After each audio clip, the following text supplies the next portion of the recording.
Deməli, Hüseyn Cavid bədii əsərlərin hər üç növündə yazıb yaratmış sənətkardır.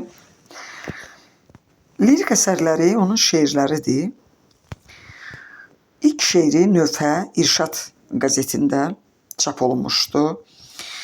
Qız məktəbində şeiri sujetli lirikanın ilk nümunəsidir. Qadın şeirində isə qadın azadlığından, qadın üsyankarlığından bəhs olunur. Çoban türküsü şeirində isə təbiət gözəllikləri. Yəni şeirləri çoxdur. Bu şeirlər 1913-cü ildə Tiflisdə keçmiş günlər və 1919-cu ildə Naxçıvanda Bahar Şəbnəmləri kitablarında toplanmışdı. Epik əsərləri Hüseyn Cavidin poemalarıdır.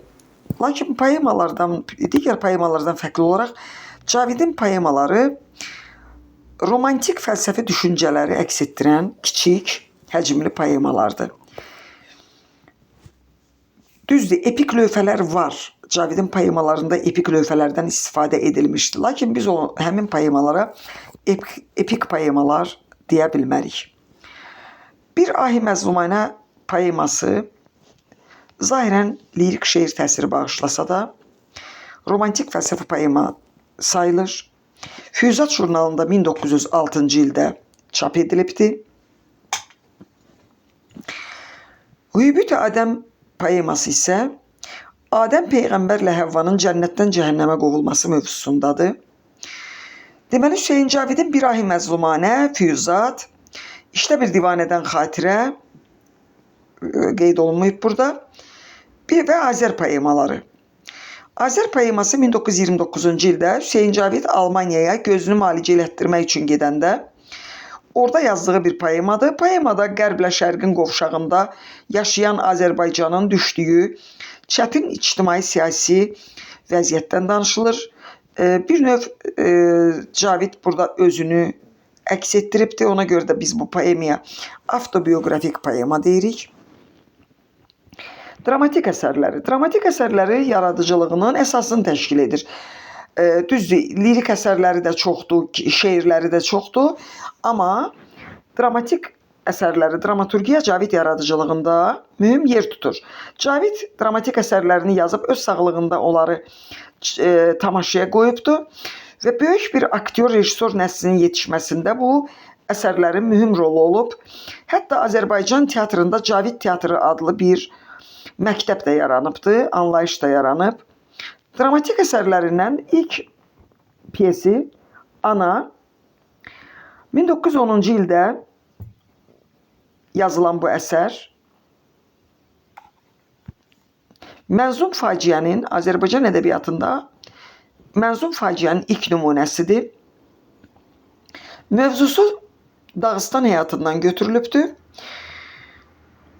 Əsər faciədir, nəzmlə yazılıbdır. Cavid yaradıcılığının yox, Cavid dramaturgiyasının ilk nümunəsidir. Cavidin ilk əsəri deyil, Cavidin ilk əsərləri onun şeirləridir. Cavid hələ məktəbdə oxuyanda Gülçin təxəllüsü ilə qəzəllər yazırdı. Cavid yaradıcılığa klassik şeirdə, şeir üslubunda yazdığı qəzəllərlə gəlib. Amma onun ilk çap olunmuş əsəri şeirdir. Növhə İrşad qəzetində, Bir Ahi Məzlumanə, Füyuzat jurnalında. Maral 1912-ci ildə yazılıbdır. Ana və Maral piyesləri Dağıstan xalqlarının həyatından bəhs edir. Lakin Maral nəsrlə yazılmış dramaturgiyadır. Cəmiyyətdə, pulun cəmiyyətdə oynadığı rol bu əsərdə xüsusilə öz əksini tapır. Şeyda 1915-ci ildə yazılıbdır. Mətbəə işçilərinin, fəhlələrin ağır güzaranını əks etdirir. Qismən nisbətən hadisələrin Bakıda baş verdiyi göstərilir. Ümumiyyətlə, Cavid Azərbaycan həyatından əsər yazmayıb. Qismən Azərbaycan həyatından bəhs edən əsəri Şeydadır. Onun əsərlərinin mövzusu İran, Türkiyə, Almaniya, Ərəbistan, Dağıstan. Şeyx Sənan məhəbbətin dini etiqad üzərində qələbəsindən bəhs edir. Dini əfsanəvi şəxsiyyət olan Şeyx Sənandan danışılır. 1916-cı ildə yazılıb əsər. İblis 1918-ci ildə müharibə əleyhinə yazılmış əsərdir. Uçurum 1919-cu ildə nəsrlə yazılmış əsərdir. Türkiyə həyatından bəhs edir. Uçurum əsəri ilə Cavid yaradıcılığının birinci dövrü başa çatdı. Yəni, Azərbaycan ədəbiyyatında yeni dövrün üçüncü mərhələsi başa çatdı. Cavid yaradıcılığı iki dövrü əhatə eləyir. Daha doğrusu, yeni dövrün üçüncü mərhələsini və ən yeni dövrün birinci mərhələsini. Gördüyümüz kimi yaradıcılığın birinci dövründə ailə məişət mövzusu və tarixi mövzular öz əksini tapır. Lakin bu dövrdə o konkret tarixi şəxsiyyətlərdən əsər yazmayıb. Müharibə əleyhinə yazılmış İblis əsərində tarixi şəxsiyyətlərə müraciət etməyib. Yaradıcılığın ikinci dövründə isə Hüseyn Cavid tarixi şəxsiyyətlərə müraciət edib. Artıq Azərbaycanda Sovet hakimiyyəti qurulmuşdu və Cavid Sovet hakimiyyətinin Bolşeviklər partiyasını qəbul etmirdi.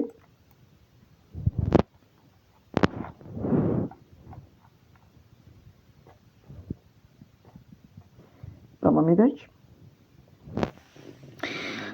Cavidin yaradıcılığında Afət 1922-ci ildə, bu da Türkiyə həyatından bəhs edir. Topal Teymur 1923-cü ildə nəsrlə yazılmış Bezedir. Beze nədir? Beze bildiyimiz kimi dramatik əsərlər səhnədə tamaşaya qoyulmaq üçün yazılır. Yəni oxumaq üçün yox, çap olunub oxumaq üçün yox. Lakin dramatik növün elə janrı var ki, o əsərləri həm tamaşaya qoymaq olar, həm oxumaq olar. Burada remarkaların həcmi böyük olur. Belə əsərlərə bezə deyilir. Topal Teymur bezedir, dramdır. Əsər Türk dünyasının böyük fatihi Topal Teymurun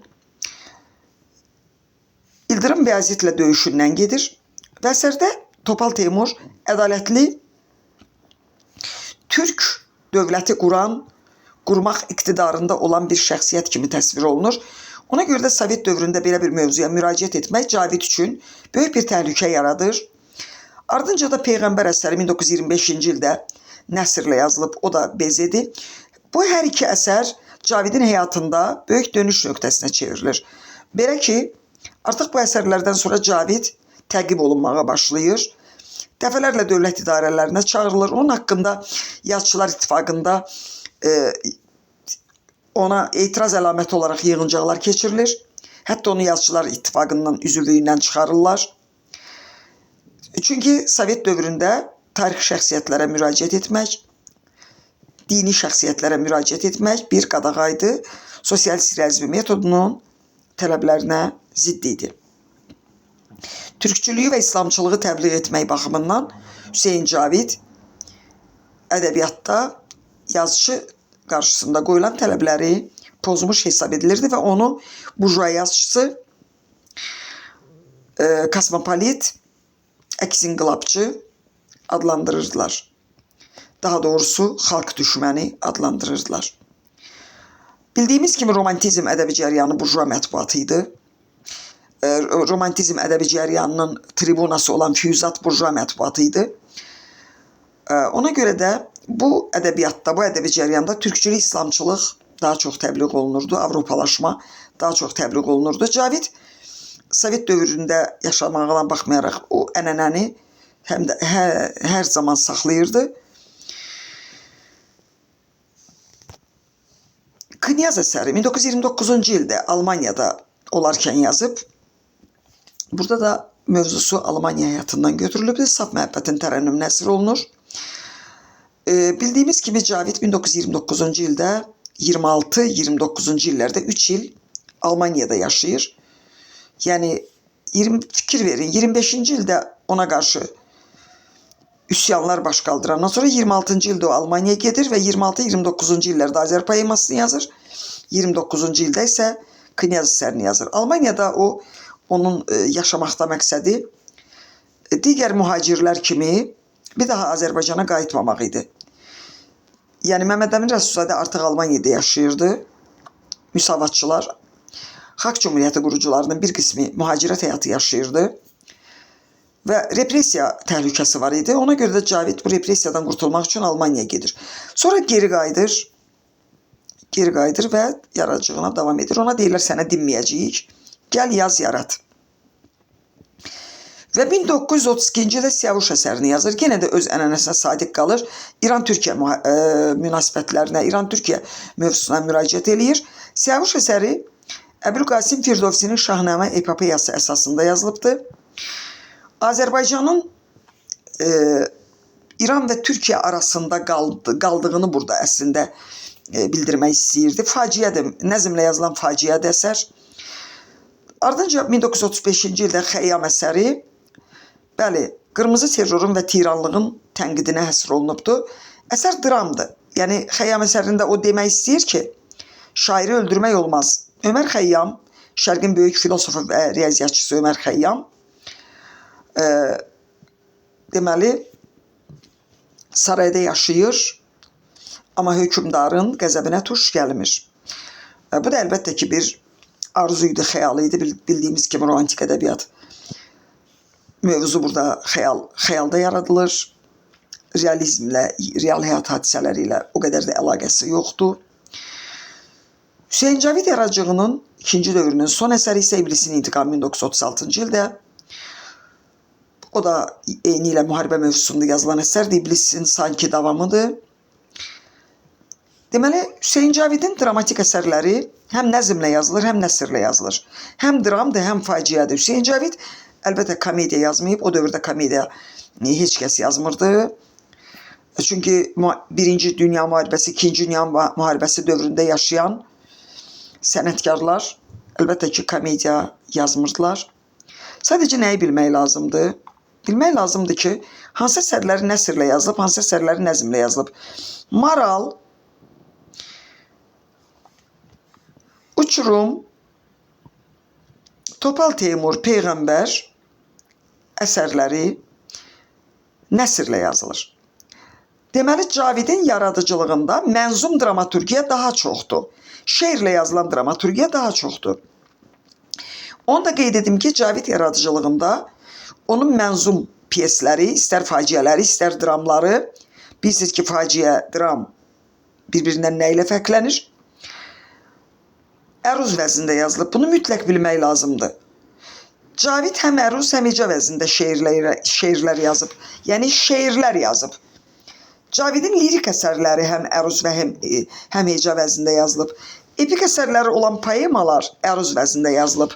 Dramatik əsərlərindən mənzum dramaturgiyası, yəni Ana, Şeyda, Şeyx Sənan, Siyavuş, Xəyyam, onun mənzum piyesləri əruz vəznində yazılıbdır. Deməli, nəticə olaraq bildirim ki, Cavid əruz vəzninə üstünlük verib. Davam edək. Yəni, bu cədvəldən də gördüyümüz kimi Cavid yaradıcılığında birinci yerdə dayanan onun dramatik əsərləridir, onun dramaturgiyasıdır. Ona görə də Cavid haqqında danışanda böyük dramaturg sözünü birinci işlədirik. Epik əsərləri əlbəttə ki, azdır. Bir iri həcmli poeması Azərdir. Qalanları kiçik poemalardır, şeir həcmində olan poemalardır. Lirik əsərləri də çoxluq təşkil edir. Kitabları var onun, 2 kitabı var. Cavid nəsr əsəri yazmayıb. Onun epik əsərləri yalnız nəzmlə yazılan poemalardır. Cavid yaradıcılığı haqqında danışanda xüsusi vurğulamaq lazımdır ki, Cavidin nəsr əsərləri yoxdur. Bəli, epik əsəri var, amma onlar poemalardan ibarətdir. Davam edək. Hüseyn Cavid Naxçıvanda Məmməd Tağı Sidqinin tərbiyə məktəbində təhsil alıb. İlk təhsilini əlbəttə Mollaxanada alıb. Məmməd Tağı Sidqi dövrünün görkəmli maarifçisi idi. Ondan sonra göz xəstəliyi ilə əlaqədar o Naxçıvana böyük qardaşının yanına gedir və təhsilini Təbrizdə Talibiyyə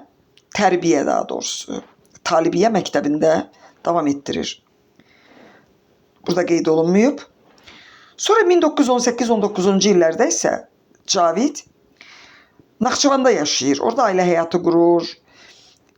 İblis əsərini, uçurum əsərlərini tamamlayır və Rüşdiyyə məktəbində müəllim işləyir. Bahar Şəbnəmləri şeirlər kitabını həmin illərdə çap etdirir. Yəni 18-19-cu illərdə. 1912-13-cü illərdə isə Tiflisdə müəllimlik edib. İlk Keçmiş Günlər kitabını çap etdiribdi. Deməli, Hüseyin Cavid həyatının, yaradıcılığının, fəaliyyətinin müxtəlif illərdə, müxtəlif şəhərlərlə bağlı olduğunu gördük. Tiflis, Naxçıvan, Təbriz, İstanbul, Tiflis, Gəncə, hətta Gəncədən də müəllimlik edib. Bakı,